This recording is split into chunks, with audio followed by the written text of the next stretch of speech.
Just invited Ammar to contribute, but I just thought it was so important actually, your work on domicide, which is the murder of home, the killing of home, and herbicide, the killing of cities. And you've written, I think, the most important book on domicide, which is an understudied topic actually generally in architecture studies, in urban studies. And you're working on a book right now and larger project around slow violence. And I mention this again because I think when I was introducing your work, I mentioned during times of war, but you also write about slow violence during peace, and that there is another aspect of the violence which is happening to space, through space, during what we call peacetime.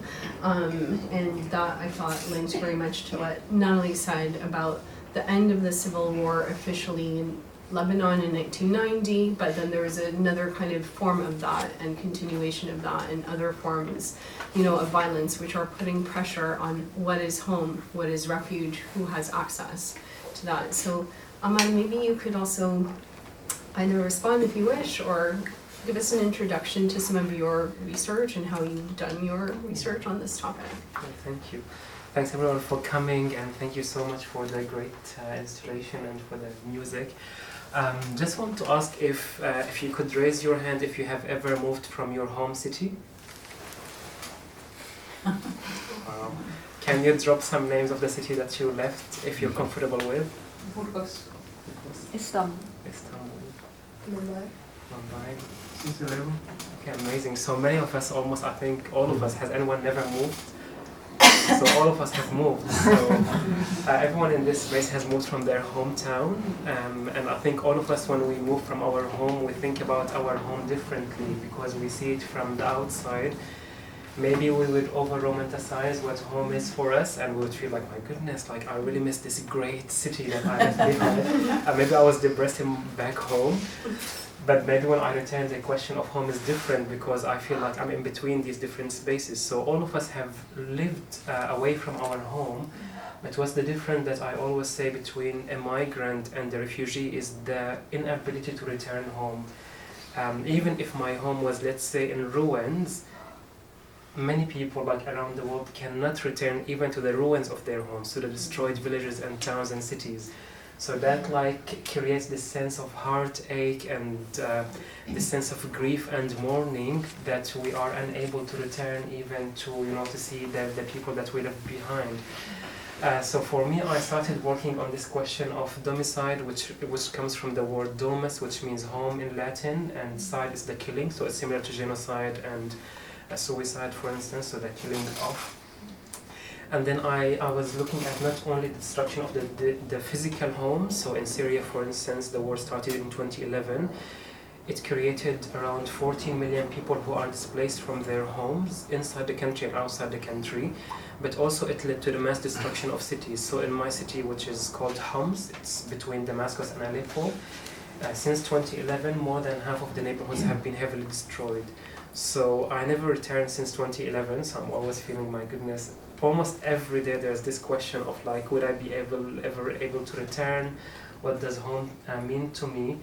And what is home actually for people who have moved? Like for you, it would mean maybe different things. It could be the music, that it's sometimes it's the intangible, and there's this beautiful book on Palestine called A Country of Words, which is about how people in diaspora would be creating a new literature and a new text to connect with their homeland and to feel the responsibility to write about it. So sometimes the home could be the writing, sometimes it's the artwork that we produce through the songs, through the installations, through paintings, but also it is the physical. And I try to look at this tension between the physical and the material and the immaterial. And I just read recently on X, as they say in the news, formerly known as Twitter, somebody who wrote from Palestine saying that my father was born in a tent and died in a tent. And this also led me to question when people lived the civil war in Lebanon between 1775 and 1990, how the echo of war remained throughout the time. And how did I connect with this work for many different reasons, but I think just to reflect on a personal connection is that even though now I live in the comfort of in my opinion, a beautiful city like Oxford. It's a historical place, and I have the privilege of having, let's say, a profession, an income, and life, and access to many, many resources that I wouldn't have had in my home country. But even when I have all this comfort, I still have this sense of disorientation and this sense of estrangement that no matter how hard I try to put these broken pieces together, I still feel very much unable to create a new home. Especially that I continue to deal with the questions of survival guilt, questions of leaving an entire people living in tents, thinking about the people that maybe I am not related to, but I still feel emotionally connected with. And I would always question, like, why do I have the right to have this privilege and not my parents that I left behind? Why do I have access to, let's say, basic needs, and my neighbors don't have that basic needs? So even though it's not my fault, but one deals with these questions of guilt and survival guilt, and I think the question of home becomes very symbolic because after losing an entire city, I no longer can return to my city, that even owning things become very irritating for me. Like if I own a lot of objects, I feel like the urge to throw things away. So and somehow I'm forcibly minimalist now because I feel I don't want to own things that I would lose again.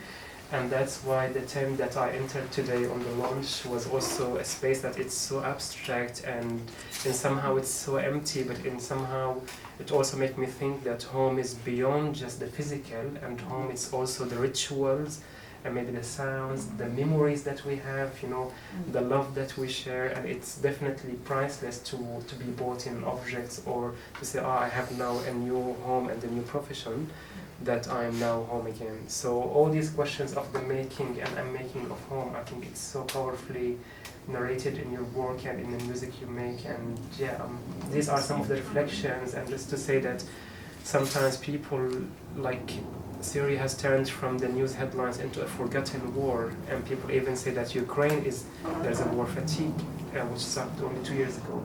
So these wars are forgotten, but they aren't forgotten for the people who remain in these uncertain situations, and people who live for years and years in tents, that every refugee would say, oh, we're going for a few weeks, but these few weeks are in reality years and years of waiting literally in the middle of nowhere, like the Zaatari camp, for instance, in Jordan. So these are some of the reflections I have on your wonderful work, Nathalie and Gerard. So thank you so much and congratulations. Thank you so much.